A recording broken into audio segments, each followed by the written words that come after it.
Zogutar VC team tele VC tekan bel chiang do ni tun tuma hian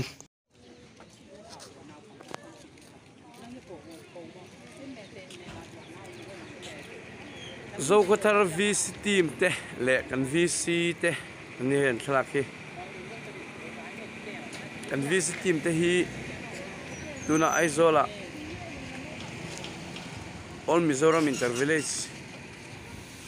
atanan thang meka iBox 64 ni second round pet king at hian players tele and coaching staff te ho hi kan bel chiang do o hela sir belmi hi sang boya mak pa doktor nei ani wanga physio an lak chen te tam tak jong ke ni chuan tui pu kan tia players te in hiam ni ko vela tui khai lu da petu khania thiam na chu nei sang lu tuk lo ni dam doi lama hian adu mi hi dalrin chana Zogutar defender rin roll ania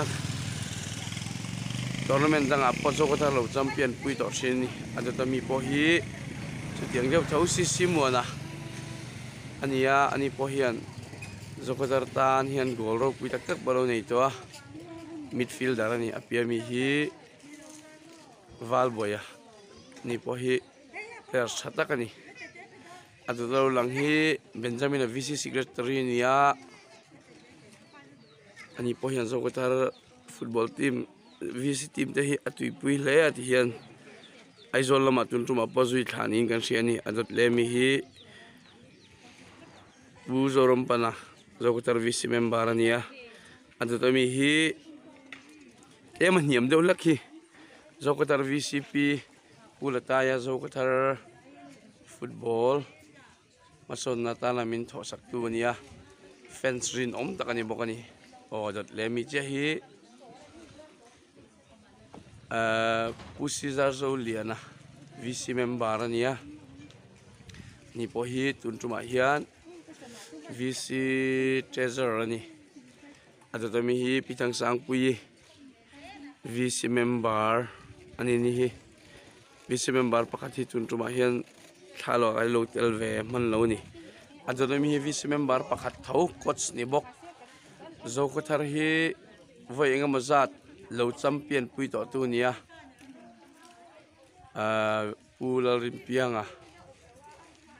ani hian tun tuma hian a hruai thalea ama hi coach le thawan dona mania han final han chak zo lo dewa ma se hei tun tuma chun besin sang tak alak hai an hen hai kan nei ni enge moni thlen pui thei don ni second round join pet king phota hei hi adot mi hi pula leng moya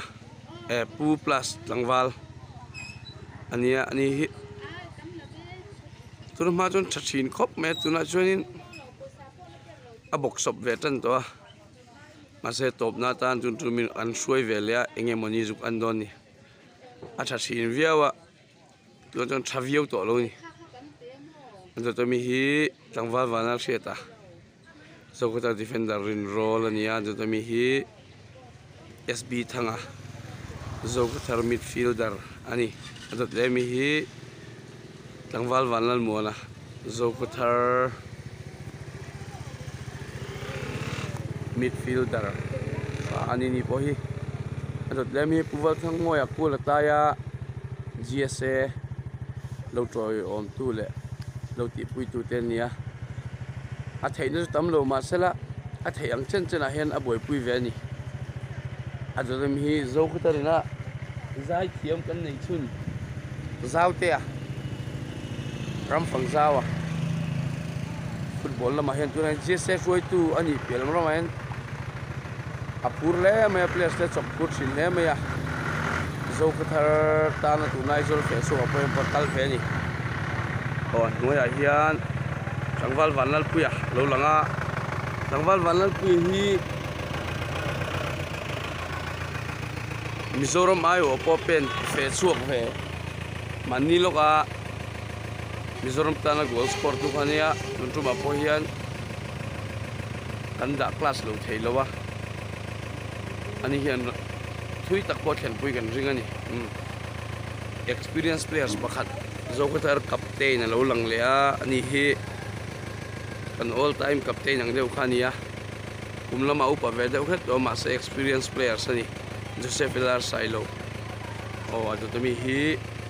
malsom lua tangwal malsom lua ani po hi players thang tha chho tur ka singa mi nia ani po hi an fual chho mek ani atu ta hian suaite aron langani hi academy om mek ani aizol lama po he VCT miron tel pui theini chuan Australian a defender tra omboka dot lea malsoma ani hi amelen ang lo jo tlan chak teu ni o dot a hian ki par panin ron langa alien jok hi academy ka tanga ki par thang vengat khania abodi hian a pha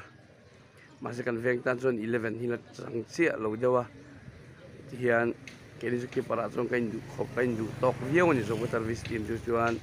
atu tami hi tangwal chom pu zo kotar first ki parania che pui thei hem khop mai ni po hi adu da hen tangwal rafa oma tangwal rafa hi winga le midfield khel kop theini chuan adu tami le hi tangwal pate ani hi winger chakvak lutuk le ball thiam lutuk zo kotar in ha na tinga mi ni o adu tami hi zo kotar striker tra tangwal zo para ani hi alat tuai de ulek na chungin zo kotar ta goal score thei viau ni